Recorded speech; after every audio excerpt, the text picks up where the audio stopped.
ஜல்லிக்கட்டில் பெரும்பாலும் 100க்கு 99 ஜல்லிக்கட்டில் வந்து தள்ளுவாடி அப்படிங்கிறது வந்து அதிகமாக வந்து ஏற்படுது. இந்த தள்ளுவாடியை வந்து ஏற்படாமல் தடுக்க என்ன பண்ணலாம் அப்படின்னு கேட்டால், கண்டிப்பாக நான் சொல்ல போகிறத வந்து பண்ணோம் அப்படின்னா, கண்டிப்பாக வந்து தள்ளுவாடியை வந்து நடக்காம கண்டிப்பா வந்து நம்மளால வந்து தடுக்க முடியும். அதாவது ஃபர்ஸ்ட்டு வந்து மாட்டோட உரிமையாளர்கள் வந்து அதாவது எப்படியாவது வந்து இந்த ஜல்லிக்கட்டுக்கு நம்ம வந்துட்டோம்.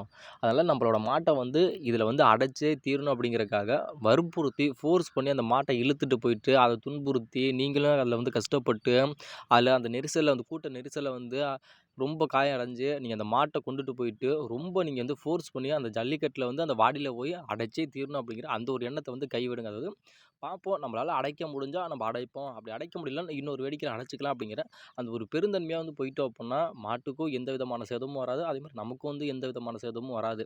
இத வந்து கண்டிப்பா வந்து மாட்டோட உரிமையாளருக்கு வந்து கண்டிப்பா வந்து பின்பற்றுங்க. அதே மாரி 2வது விஷயம் என்னன்னா, இந்த ஜல்லிக்கட்ட வச்சு நடத்துற இந்த விழா கமிட்டி வந்து அதாவது டோக்கன் பிரகாரம் வந்து கண்டிப்பா வந்து விடணும். அதாவது இப்போ வந்து அந்த பேரிகேட்ல உள்ள இருந்து நம்ம வந்து மாட அழைச்சிட்டு வரோம்னா, அதாவது 1லேருந்து 50 டோக்கன் இருக்க மாடுகள் மட்டுமே தான் அந்த இது வரிசையில இருக்கணும்.